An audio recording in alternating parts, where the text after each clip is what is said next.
नमस्कार छात्रों। आज की कक्षा में हम पढ़ेंगे बहुपद के बारे में। ये हमारा अस्वीकरण है। बहुपद बहुपद में हम क्या क्या देखेंगे? बहुपद में हम देखेंगे 2.3 बहुपद के शून्यक, एनसीईआरटी उदाहरण 2 से 5, एनसीईआरटी अभ्यास 2.2। चलिए अब हम पढ़ेंगे बहुपद के शून्यक के बारे में। तो उसके लिए हम सबसे पहले पढ़ेंगे बहुपद का मान।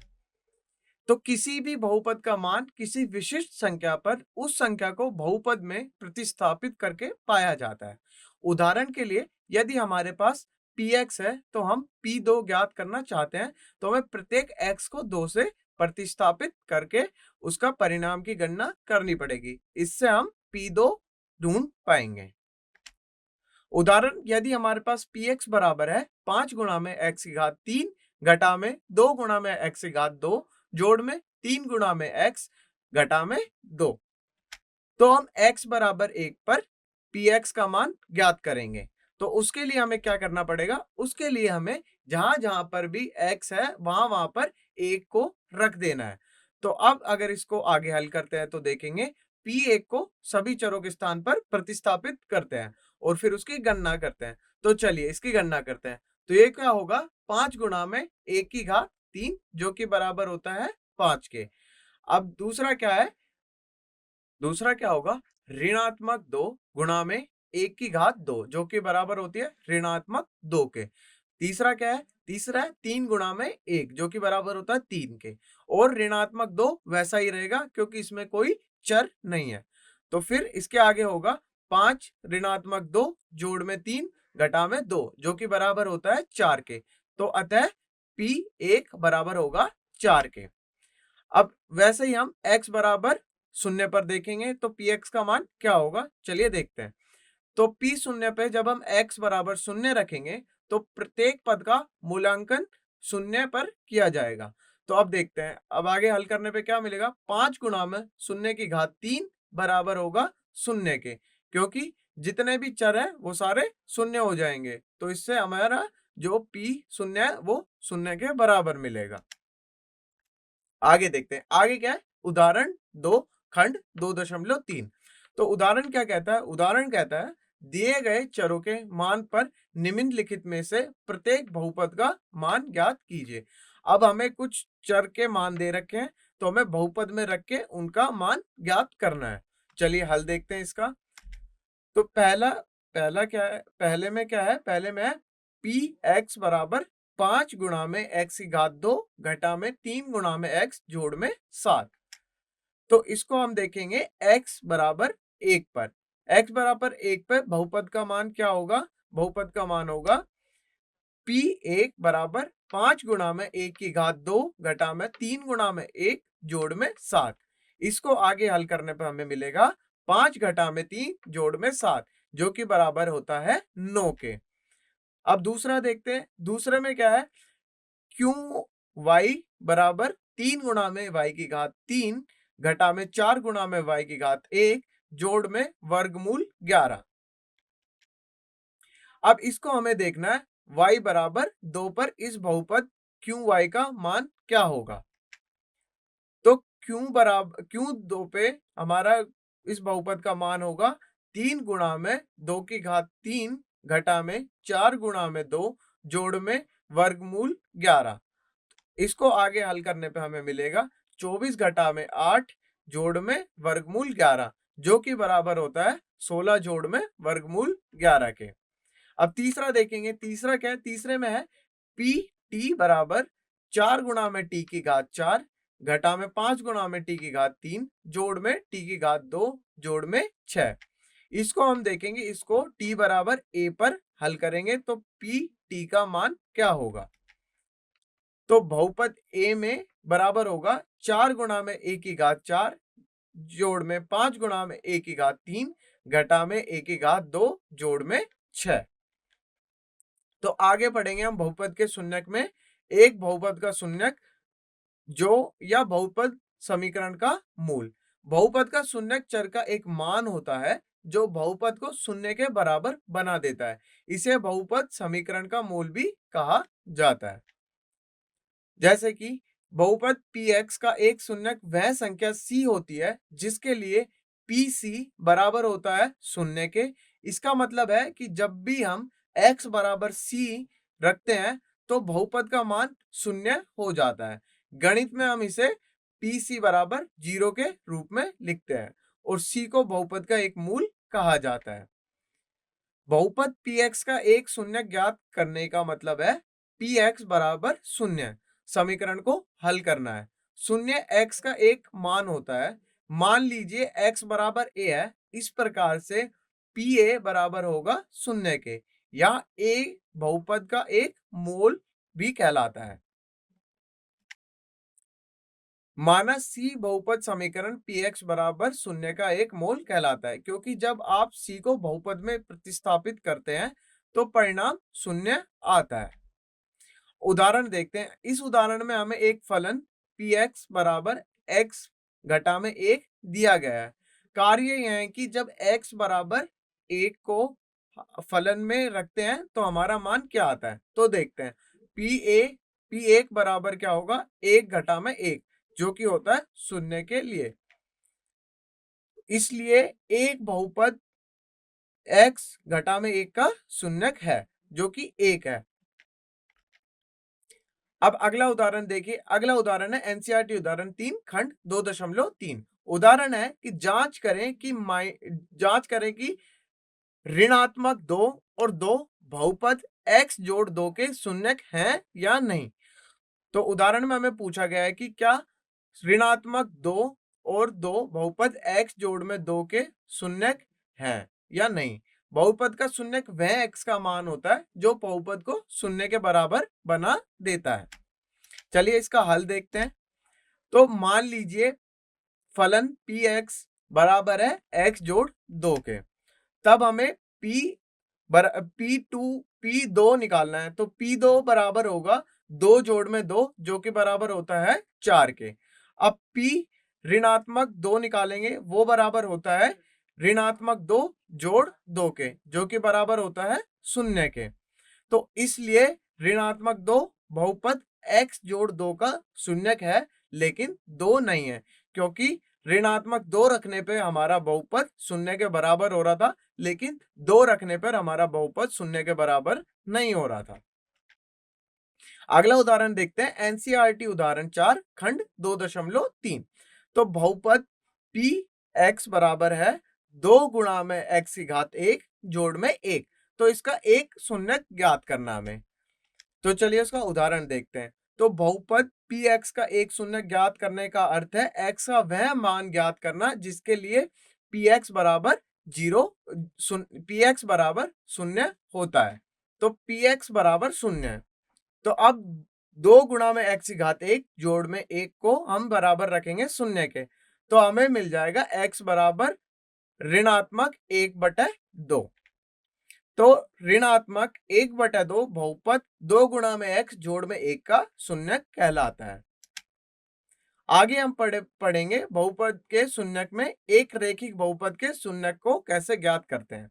एक रेखिक बहुपद के शून्यक ज्ञात करने का मतलब है कि उस चर का मान निकालना जिसके लिए बहुपद का मान शून्यक हो जाता हो। तो इसके लिए होगा px बराबर a गुणा में x जोड़ में b के रूप में एक रेखिक बहुपद को हम लिख सकते हैं, जहां पर a शून्य के बराबर नहीं होता। इसका शून्य ज्ञात करने के लिए हम px बराबर शून्य रखेंगे। तो a गुणा में x जोड़ में b बराबर 0 रख देंगे। तो ये बनेगा a गुणा में x बराबर शून्यात्मक ऋणात्मक b। तो x बराबर होगा ऋणात्मक b/a के। एक रेखिक बहुपद में केवल एक शून्यक होता है। इसका मतलब यह है कि समीकरण का ठीक एक हल ही होगा। उदाहरण के तौर पे देखें।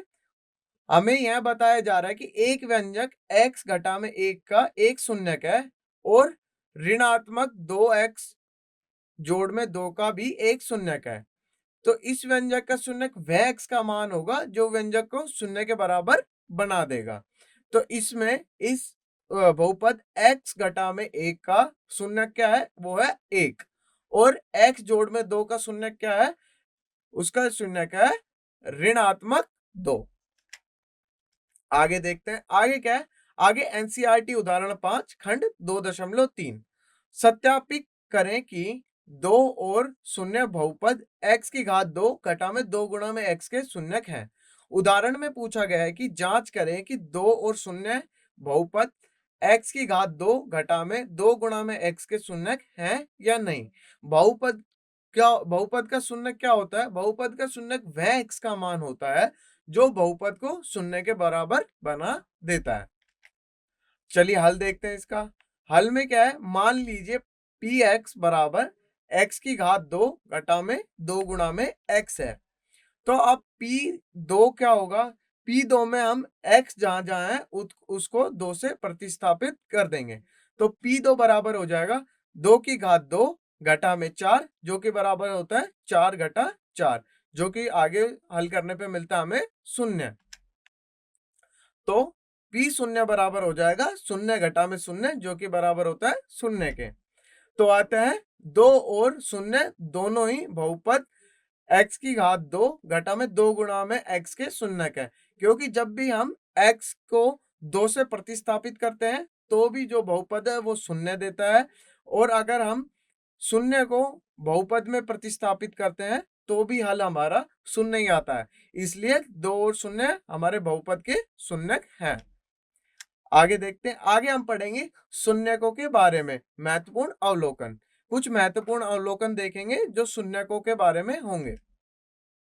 तो पहला है, बहुपद का शून्य एक ऐसा x का मान होता है जो बहुपद को शून्य के बराबर बना देता है, और यह आवश्यक नहीं है कि वह संख्या शून्य ही हो। उदाहरण के लिए अगर हम देखें तो x घटा में 1 का शून्यक 1 होता है जो कि शून्यक नहीं है।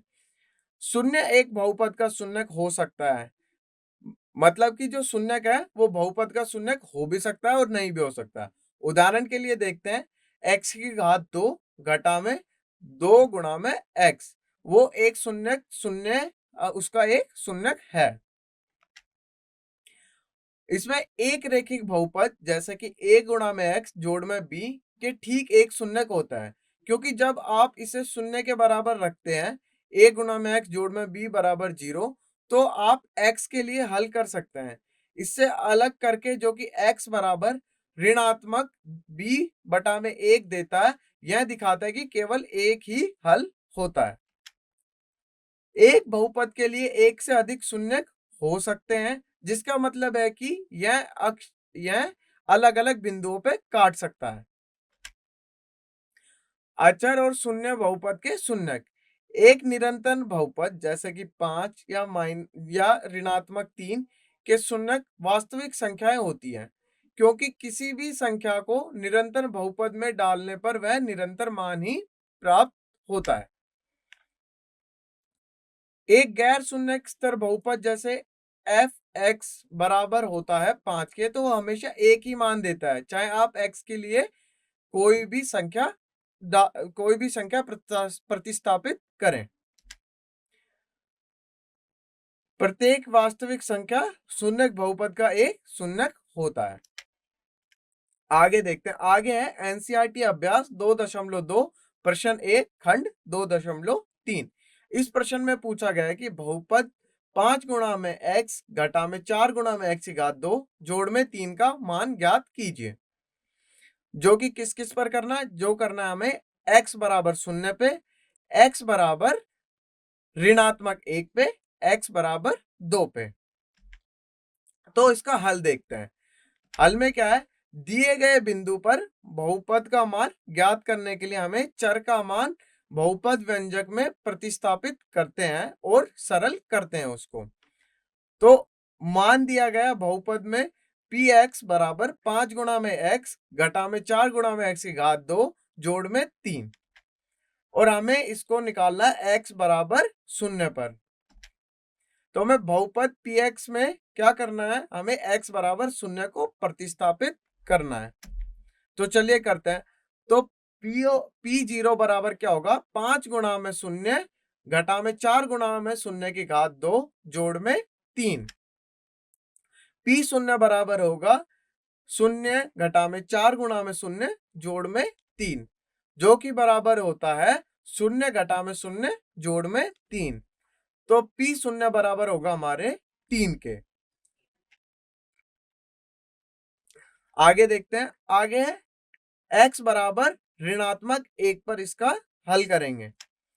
इसमें x बराबर ऋणात्मक 1 को बहुपद px में प्रतिस्थापित करते हैं। तो p ऋणात्मक 1 बराबर होगा 5 गुणा में ऋणात्मक 1 घटा में 4 गुणा में ऋणात्मक 1 की घात 2 जोड़ में 3, जो कि बराबर होता है ऋणात्मक 5 घटा में 4 गुणा में 1 जोड़ में 3, जो कि बराबर होता है ऋणात्मक 5 ऋणात्मक 4 जोड़ में 3, जो कि बराबर होगा ऋणात्मक 9 बराबर जोड़ में 3 के। अगर देखें P ऋणात्मक 1 बराबर होगा ऋणात्मक 6 के। अब हम देखेंगे x बराबर 2 पर इस बहुपद का क्या मान होगा। तो हमें बहुपद px में x बराबर 2 को प्रतिस्थापित करना पड़ेगा। तो p2 बराबर होगा 5 गुणा में 2 घटा में 4 गुणा में 2 की घात 2 जोड़ में 3, जो कि आगे हल करने पर हमें मिलेगा 10 घटा में 4 गुणा में 4 जोड़ में 3, जो कि बराबर होता है 10 घटा में 16 जोड़ में 3। उसको आगे हल करने पर हमें मिलेगा ऋणात्मक 6 जोड़ में 3, जो कि P2 बराबर होता है ऋणात्मक 3 के। निम्नलिखित बहुपदों में से प्रत्येक के लिए P0, P1, P2 पर ज्ञात कीजिए। तो पहला बहुपद हमारा, प्रत्येक बहुपद के लिए हमें संबंधित चर के स्थान पर 0, 1 और 2 को प्रतिस्थापित करके उसका मान ज्ञात करना है। तो पहला बहुपद है py बराबर y की घात 2 घटा में y जोड़ में 1। अब p शून्य रखने के लिए हमें y की जगह जहां जहां y है वहां पे शून्य को प्रतिस्थापित करना पड़ेगा। तो p शून्य बराबर हो जाएगा 0 की घात 2 घटा में 0 जोड़ में 1, जो कि बराबर होता है हमारे 1 के। अब P1 के लिए करेंगे, P1 के लिए करेंगे तो जहां जहां y है वहां वहां पर हम 1 को प्रतिस्थापित कर देंगे। तो P1 बराबर होगा 1 की घात 2 घटा में 1 जोड़ में 1, जो कि बराबर होता है हमारे 1 के।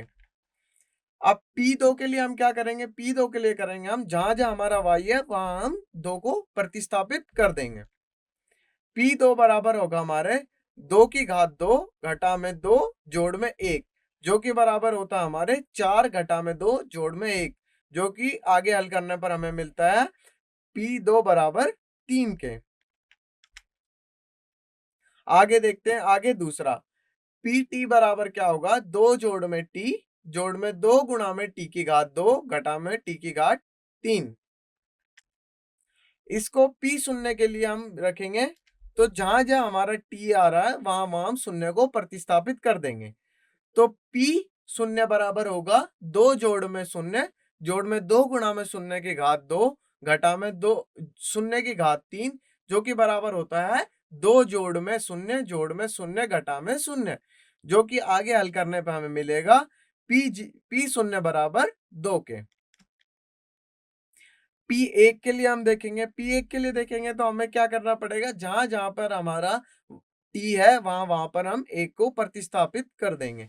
तो P1 बराबर होगा 2 जोड़ में 1 जोड़ में 2 गुणा में 1 की घात 2 घटा में 1 की घात 3, तो जो कि बराबर होता है 2 जोड़ में 1 जोड़ में 2 गुणा में 1 घटा में 1, जो कि बराबर है होता है हमारे 2 जोड़ में 1 जोड़ में 2 घटा में 1। इसको आगे हल करने पे हमें मिलता है P1 बराबर 4 के। अब P2 के लिए हम इसको हल करेंगे, P2 के लिए हल करेंगे तो जहां जहां हमारे पास T है वहां हम 2 को प्रतिस्थापित कर देंगे।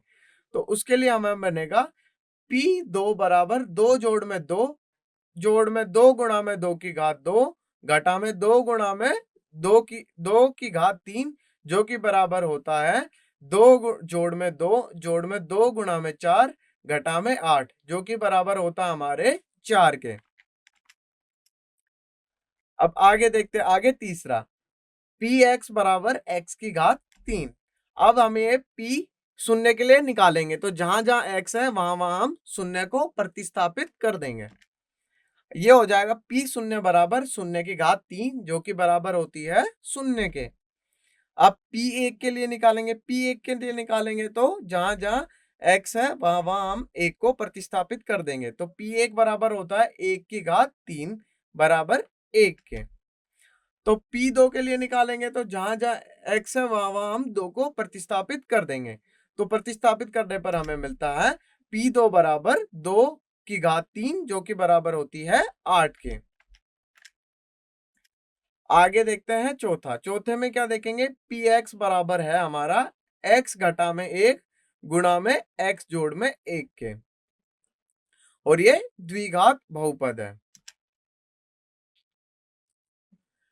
p शून्य के लिए हम देखेंगे तो जहां जहां x है वहां वहां पे हम शून्य को प्रतिस्थापित कर देंगे, तो b0 बराबर शून्य घटा में 1 गुणा में शून्य जोड़ में 1 जो कि बराबर होता है ऋणात्मक 1 गुणा में 1 के, जो कि बराबर होगा ऋणात्मक 1 के। p1 के लिए अगर हम देखेंगे तो जहां जहां x है वहां वहां हम 1 रख देंगे, तो उसको 1 को प्रतिस्थापित करने के बाद हमें मिलता है p1 बराबर 1 घटा में 1 गुणा में 1 जोड़ में 1 जो कि बराबर होता है 0 गुणा में 2 जो कि जो बराबर होता है p1 बराबर 0 हो जाएगा हमारा। अब p2 के लिए निकालेंगे। अगर हम p2 के लिए निकालेंगे तो जहां जहां x है वहां वहां हम 2 को प्रतिस्थापित कर देंगे, तो p2 बराबर 2 घटा में 1 गुणा में 2 जोड़ में 1 जो कि बराबर होता है 1 गुणा में 3, तो चूंकि p2 बराबर होगा 3 के। आगे देखते हैं अगला प्रश्न, एनसीईआरटी अभ्यास 2.2 प्रश्न 3 खंड 2.3 के। तो हमें इसमें बताना प्रत्येक भाग में एक बहुपद और x का एक मान दिया गया। हमें यह जांचना है कि क्या दिया गया x बहुपद का शून्यक है या नहीं। तो चलिए हम इसका हल देखते हैं। तो एक संख्या a बहुपद px का शून्यक होती है यदि जब हम a को बहुपद में प्रतिस्थापित करते हैं तो बहुपद का परिणाम मान शून्य होता है, अर्थात pa बराबर होगा शून्य के। हम प्रत्येक मामले के लिए इस शर्त की जांच करेंगे। तो पहला बहुपद है px बराबर 3 गुणा में x जोड़ में 1, और जो x है वो बराबर है ऋणात्मक 1/3 के। तो अब हम x जहां जहां है वहां ऋण 1/3 को प्रतिस्थापित कर देंगे, तो वो होगा p ऋणात्मक 1/3 बराबर 3 गुणा में ऋणात्मक 1/3 जोड़ में 1 के, जो कि होता है ऋणात्मक 1 जोड़ 1, वो होगा हमारा शून्य के बराबर। चूंकि p ऋणात्मक 1/3 शून्य के बराबर है, इसका मतलब है कि जब x बराबर ऋणात्मक 1/3 को हम बहुपद में रखेंगे तो परिणाम शून्य आएगा, इसलिए x बराबर ऋणात्मक 1/3 बहुपद का एक शून्यक है। आगे देखते हैं दूसरा है, दूसरे में px बराबर 5 गुणा में x घटा में पाई।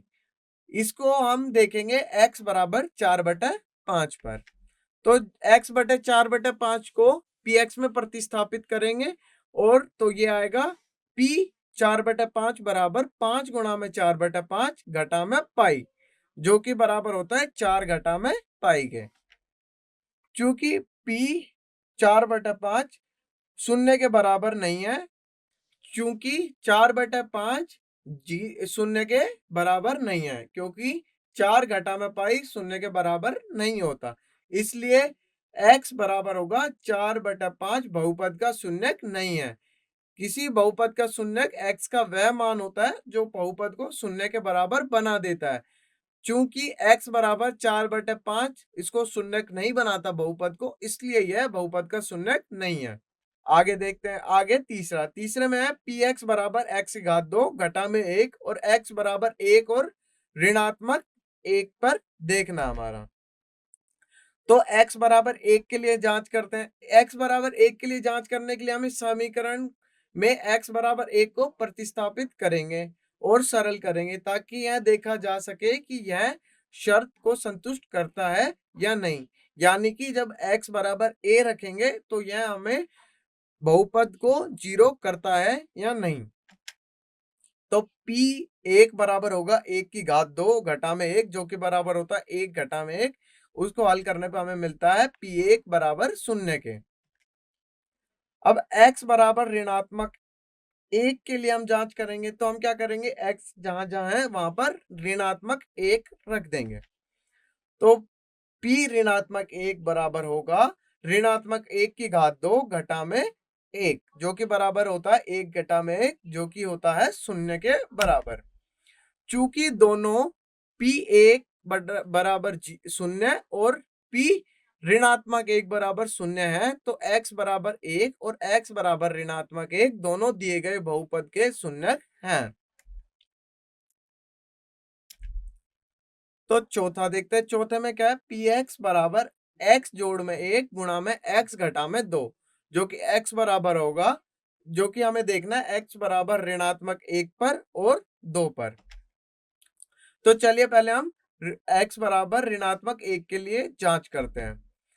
तो p ऋणात्मक 1 बराबर होगा ऋणात्मक 1 जोड़ के 1 गुणा में ऋणात्मक 1 घटा में 2 के, जो कि बराबर होता है 0 गुणा में ऋणात्मक 3 के, जो कि बराबर होगा 0 के हमारे। अब x बराबर 2 के लिए जांच करते हैं, मतलब x बराबर 2 को समीकरण में प्रतिस्थापित करेंगे। तो हमें मिलता है p2 बराबर 2 जोड़ में 1 गुणा में 2 घटा में 2, जो कि बराबर होता है 3 गुणा में 0 के, जो कि उसको हल करने पर हमें मिलता है p2 बराबर 0। क्योंकि p ऋणात्मक 1 बराबर 0 है और p2 बराबर 0 है, तो दोनों ही x बराबर ऋणात्मक 1 और x बराबर 2 दोनों ही दिए गए बहुपद के शून्यक है।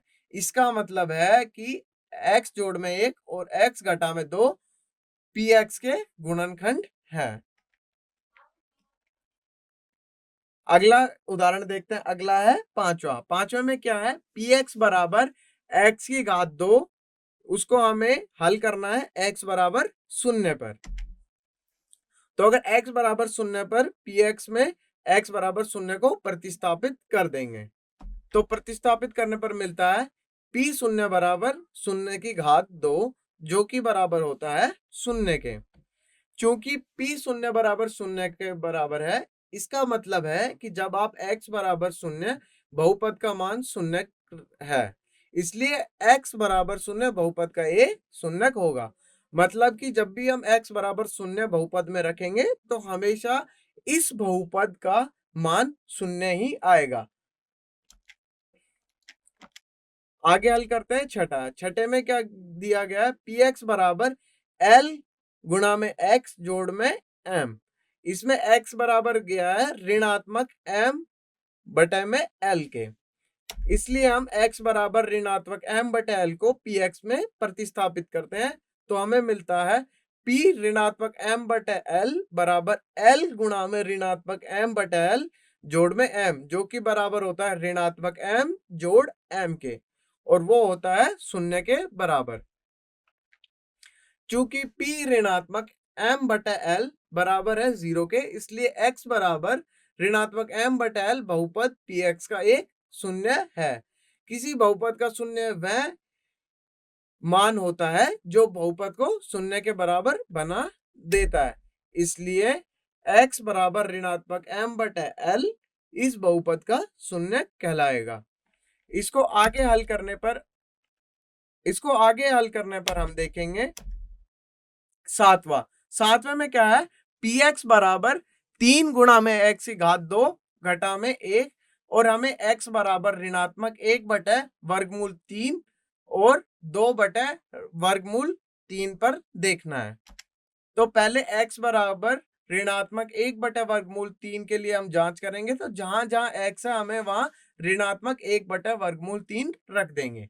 तो ये क्या बनेगा, ये बनेगा p ऋणात्मक 1 बटे वर्गमूल 3, जो कि बराबर होता है 3 गुणा में ऋणात्मक 1 बटे वर्गमूल 3 की घात 2 के और माइनस 1 के। तो ये बराबर होगा 3 गुणा में 1 बटे 3 के घटा 1 के, जो कि बराबर होगा 1 घटा 1। तो P ऋणात्मक 1 बटे वर्गमूल 3 बराबर होगा 0 के। अब x बराबर 2 बटा ऋणात्मक 3 के लिए हम जांच करेंगे, तो P 2 बटा वर्गमूल 3 बराबर होगा 3 गुणा में 2 बटा वर्गमूल 3 की घात 2 घटा में 1 के, जो कि बराबर है 3 गुणा 4 बटा 3 के घटा 1 के। तो ये बराबर हो जाएगा 4 घटा 1, जो कि होता है 3। क्योंकि P ऋणात्मक 1 बटा वर्गमूल 3 बराबर है 0 के और x बराबर ऋणात्मक 1 बटा वर्गमूल 3 दिया गया बहुपद का एक शून्य। हालांकि P 2 बटा वर्गमूल 3 0 के बराबर नहीं है, तो x बराबर 2 भाग में वर्गमूल 3 दिए गए बहुपद का एक शून्य नहीं है, क्योंकि 2 बटे वर्गमूल 3 रखने पर इस बहुपद का जो हल था वो शून्य नहीं आ पाया था। आठवां देखते हैं। आठवें में क्या है, पी एक्स बराबर 2 गुणा में एक्स जोड़ में 1, और इसको हल करना x बराबर 1 बटे 2 पे। तो x बराबर 1 बटे 2 है, तो पी एक्स में हमें x की जगह 1 बटे 2 को प्रतिस्थापित करना है। तो प्रतिस्थापित करके हमें जो हल मिलता है वो है P 1 बटे 2 बराबर 2 गुणा में 1 बटे 2 जोड़ में 1, जो कि बराबर होता है 1 जोड़ 1 के, जो कि आगे हल करने पे मिलता है 2।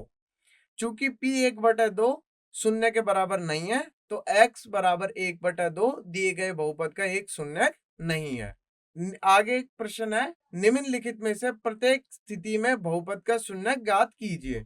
चलिए इसका हल देखते हैं। एक बहुपद का शून्य px के घात का इस शून्य के बराबर रखते हैं, px बराबर शून्य, और x के लिए हल करते हैं।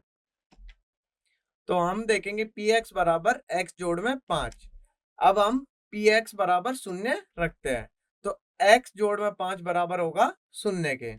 तो x के लिए हल करेंगे तो x बराबर हो जाएगा ऋणात्मक 5 के। बहुपद px बराबर x जोड़ में 5 का शून्य का है ऋणात्मक 5। तो इसका मतलब है बहुपद px बराबर x जोड़ में 5 का एक शून्य हो जाएगा x बराबर ऋणात्मक 5, जिसका मतलब है कि जब भी आप बहुपद में ऋणात्मक 5 रखते हैं तो परिणाम शून्य आता है। दूसरा देखेंगे, px बराबर x घटा में 5। मान लीजिए px बराबर शून्य है, तो x घटा में 5 बराबर होगा शून्य के। तो x के लिए हल करने पर x बराबर मिलेगा हमें 5 के। बहुपद px बराबर x घटा में 5 का शून्य क्या होगा, वो होगा 5। आगे हल करते हैं, तो आगे क्या है, फलन में px बराबर 2 गुणा में x जोड़ में 5। तो अब px बराबर शून्य रखते हैं, तो क्या होगा, 2 गुणा में x जोड़ में 5 बराबर हो जाएगा शून्य के। तो x के लिए हल करेंगे, x के लिए हल करने पे 2 गुणा में x बराबर होगा ऋणात्मक 5 के, अर्थात कि जब भी आप अज्ञात संख्या में x को 2 से गुणा करेंगे तो परिणाम ऋणात्मक 5 ही आएगा। अब x बराबर हो जाएगा ऋणात्मक 5 बटे 2। तो बहुपद px बराबर 2 गुणा में x जोड़ में 5 का शून्य क्या होगा, ऋणात्मक 5 बटे 2। चौथा देखते हैं। चौथे में क्या है, px बराबर 3 गुणा में x घटा में 2। अब px बराबर शून्य रखेंगे, तो शून्य रखेंगे तो 3 गुणा में x घटा में 2, जो कि बराबर होता है शून्य के। तो x के लिए हल करने पर मिलेगा 3 गुणा में x बराबर 2 के। तो x क्या हो जाएगा, x बन जाएगा x बराबर 2 बटे में 3। बहुपद px बराबर होगा 3 गुणा में x घटा में 2, जो कि शून्य का है 2 बटे 3। तो इस बहुपद का शून्य क्या होगा, इस बहुपद का शून्य होगा 2 बटा में 3। आगे देखते हैं पांचवा, px बराबर होगा 3 गुणा में x। तो px को हम शून्य के बराबर रखेंगे, तो 3 गुणा में x बराबर होगा शून्य के। तो x के लिए हल करेंगे तो x बराबर हो जाएगा शून्य के। बहुपद px बराबर 3 गुणा में x का शून्य क्या होगा, वो होगा एक शून्य। तो आगे देखते हैं, आगे हल छठे में क्या है, पी एक्स बराबर होगा ए गुणा में एक्स के, जहां पे ए शून्य के बराबर नहीं हो सकता। तो पी एक्स बराबर शून्य रखेंगे, तो ए एक्स बराबर होगा शून्य। एक्स के लिए हल करेंगे तो चूंकि यहां दिया गया है कि ए शून्य का बराबर नहीं हो सकता, तो हम दोनों पक्षों को ए से भाग दे देंगे। तो x बराबर होगा शून्य बटे ए के, जो कि x बराबर होगा शून्य के। बहुपद पी एक्स बराबर a गुणा में x का शून्य क्या होगा, वो होगा एक शून्य। आगे देखते हैं, आगे पी एक्स बराबर c गुणा में x जोड़ में d, जहां पर c शून्य के बराबर नहीं हो सकता और c और d एक वास्तविक संख्या है। अब पी एक्स बराबर शून्य रखेंगे। अब c गुणा में d, जो c गुणा में x जोड़ में d बराबर होगा शून्य के। तो x के लिए हल करेंगे तो c गुणा में x जोड़ में ऋणात्मक d। तो चूंकि यहां दिया गया है कि c शून्य के बराबर नहीं होगा, तो हम दोनों पक्षों को c से भाग दे देंगे। तो x बराबर होगा ऋणात्मक d बटा में c के। तो बहुपद पी एक्स बराबर होगा c गुणा में x जोड़ में d का एक शून्य होगा, वो होगा ऋणात्मक d भाग में c। धन्यवाद। आज की कक्षा में हम इतना ही पढ़ेंगे। उम्मीद है आपको इस कक्षा में जो भी पढ़ाया गया है वो समझ में आया होगा। आगे के खंड हम अगले कक्षा में करेंगे। धन्यवाद।